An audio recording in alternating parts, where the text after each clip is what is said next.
Please tell me how you went from the How I Philippines went from to the Philippines. Singularity Okay, University. so I have a very, very eclectic background. I graduated from the National Institute of Physics in UP Diliman.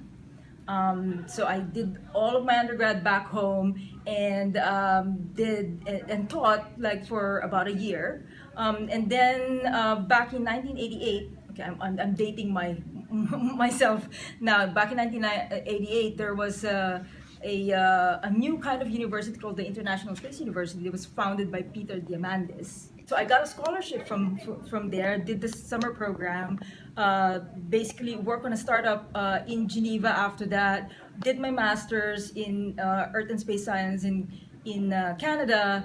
Lived all over, basically in the U.S. and Europe, and basically followed this career path of wanting to open up basically private space flight. So when I was a kid, I wanted to be an astronaut. Oh my gosh. This is like my kind of like sort of my dream that never went away. Right. And so I just created all of these opportunities for me to kind of at least get into that path, even if even if I'm not an aerospace engineer or so. And so because of that ISU kind of like affiliation and being a student, I also worked for them for a number of years. And then worked for some of Peter Diamandis' space startups. So one of the startup is Space Adventures. It's the first company that has actually sent private citizens to the International Space Station, to the Russians. Right. I've also consulted for other companies like Odyssey Moon, where now there's a Lunar Google X Prize, where a company can actually send a lander to the moon and so like just opening up kind of like the space frontier. And about 8 years ago, when Peter was starting out a new kind of organization, because I was working on very similar things on program development with ISU, they invited me to come and basically develop the very first program for SU, which is now called the Global Solutions Program. Fantastic. It's a 10-week program, 80 students, 40 different countries represented, and they're from many different backgrounds, basically all to the goal of how do you impact 1 billion people in 10 years using technology.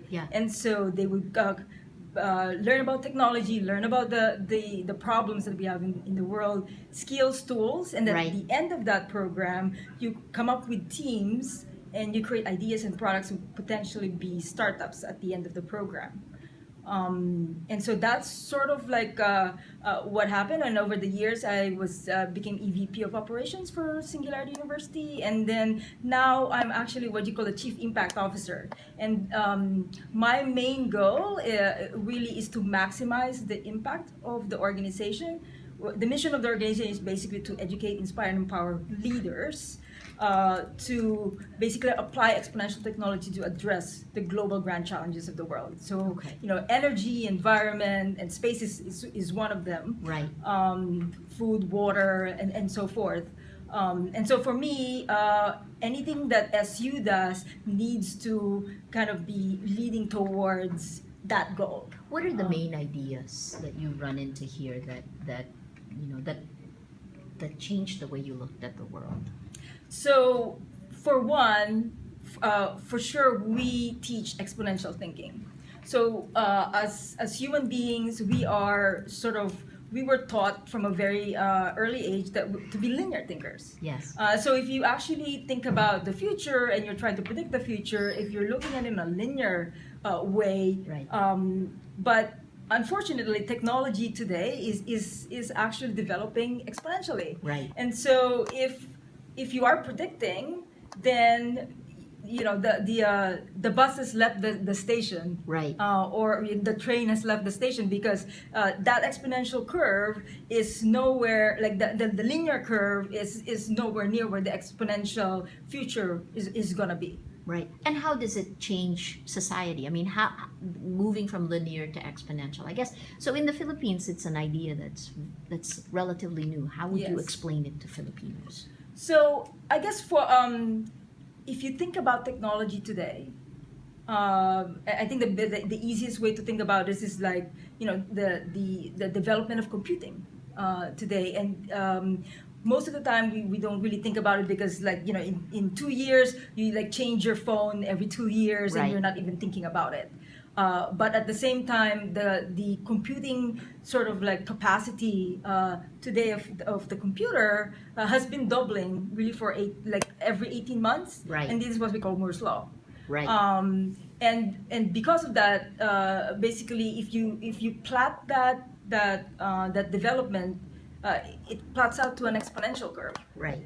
And no wars, no, you know, economic downturn is going to change that. So if you know that technology is actually going to be developed in that exponential pace, then you should be skating to the puck. Yeah. Meaning you should be skating for where it is, like in 5 or 10 years time, and developing all of the like ideas, innovation, businesses that will come because of that exponential development.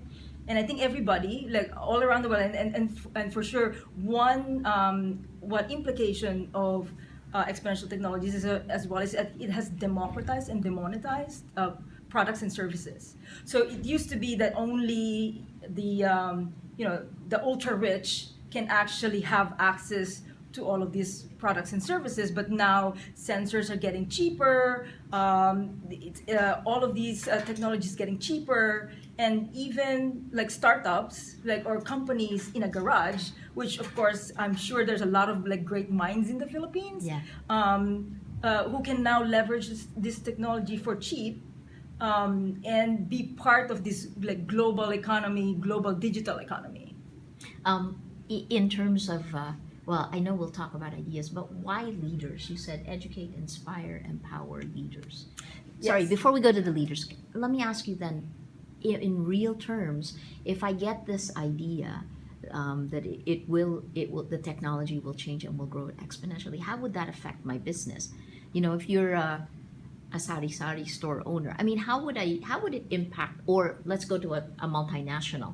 You know, if you're a telco, why is that idea of technology growing exponentially? How would it fundamentally change the way people do business?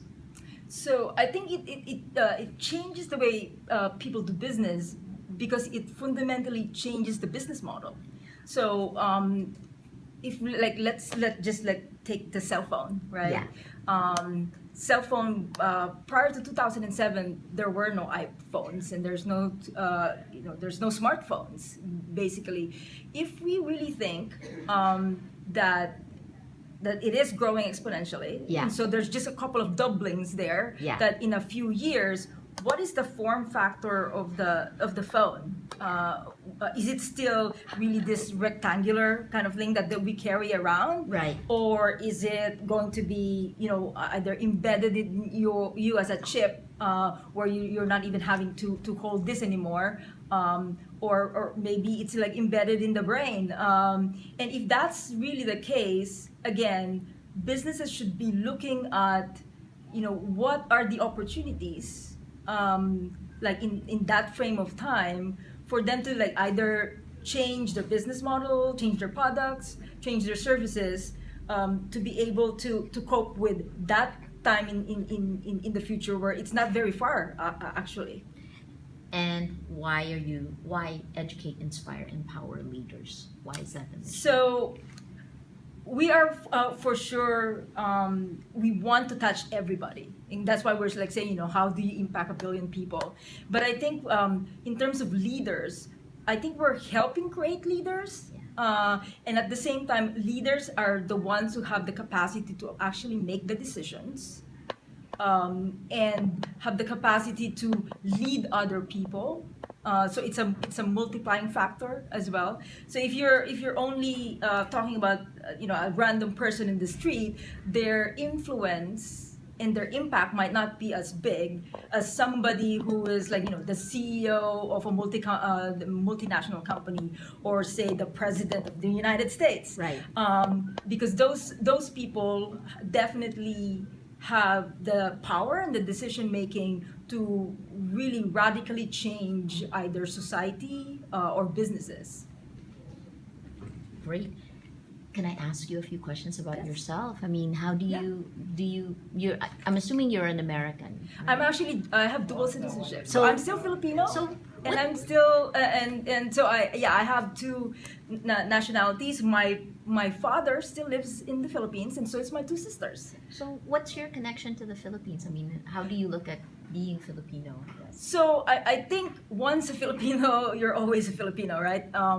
And I always think of myself as a as a global citizen, but I tend to basically harness and keep sort of like the cultures and traditions that I think are going to be helping me sort of improve and grow in the future. And of course, Filipinos, I think, are very hard workers. I think that's something that I think all around the world. Yes. That's something of a reputation that we've gotten. You see Filipinos all over the world. They're very service oriented as well. I actually think that they're also good innovators. Innovators in a sense that because it's driven by need. And even when I was back in the Philippines, like you can use like people. I see people using so many things for different purposes, because it's driven by something that they could potentially use for their own needs. So it's just that I think it's that other stuff of like opening their minds to thinking of how can you use that innovative way of thinking to maybe apply it even more to other things like technology, like research and development, to business models and so forth. You're working with ideas, with people who are at the forefront, and the Philippines is so far behind me.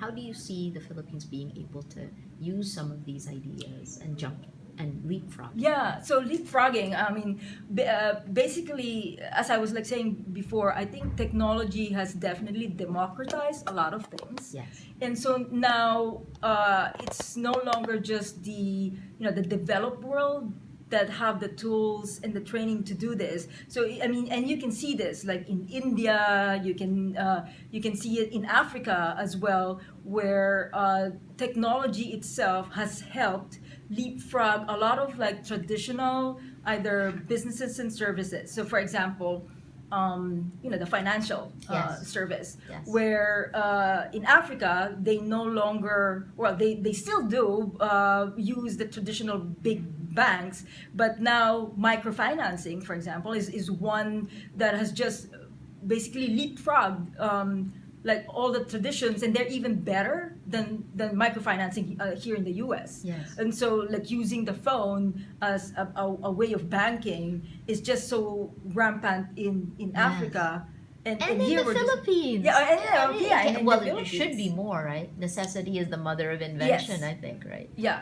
So I think because it's been democratized, I think the Philippines can definitely look at technologies that are like more readily available, and leapfrogging those that could potentially before was never even it was never even accessible to the common people.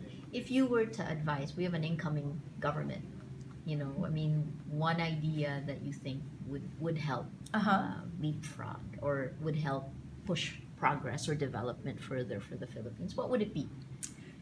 So I mean that's a pretty complicated question. I know. But, yeah, but I think one thing that at least maybe that I've noticed that hasn't sort of like happened yet, but I've seen it in other like developing countries, is how research and development is part of like it's part and foremost in like the innovation ecosystem that they have. I think in the Philippines we're very good at like educating people, and actually we have I think maybe a surplus of people that are graduating and actually going abroad, and that's sort of why there's a lot of Filipinos all over the world. But I don't really see a lot more in terms of research and development within the country, or more collaboration between like universities and research and development, or even research and development with universities and companies. When I was back in the Philippines, research and development is something that you do on the side while you're teaching. While here in the U.S., it's the flip side. You know, you are actually a researcher, and you're like you're just doing the teaching part on the side. And I think having those like labs in areas where people can actually get their hands dirty, experiment, like get ideas into to actual prototypes and designs and so forth, will definitely helps get more like new like ideas to become like products and services that could potentially thrive either locally or globally. Can you still speak Tagalog? Uh, Not really. yes, mahirap lang mag-Tagalog kasi wala na kasing kausap. Wala ka nagkausap. So, mahirap like, go back and forth. Yes, pero yes, kausap yes. ko pa rin yung parents ko, yung kapatid ko. Pero yeah, wala, yeah, medyo mahirap ng... Just one last question and you can answer. I think you'll be like me and you'll answer in English. But it's a new time for Filipinos, the end of the Aquino administration, the beginning of a new administration. I guess, how do you look at the Philippines today? I think there's, and again, I'm gonna talk in English because it's harder in Tagalog. I think there's a lot of potential in the Philippines. The fact that as I mentioned, we are like a well-educated kind of society. That, well, for one, we also speak the global language, which is English, which I think gets us far, really further than a lot of the other countries as well. I think it is within the Filipinos to actually find their own voice. And now that technology is a tool and a it's something that is now readily available to anybody that actually has internet or communication, that I think that should be embraced more and leveraged as well. Fantastic. Is there a place for you in the Philippines if you hadn't left, given what you have, your knowledge? Is there a place there for you? So when I left, I was teaching like in UP. I probably wouldn't be a person who's like would devote my career to teaching, because I like doing moonshots. I like really hard problems as well. And so I'm attracted to like new and different things.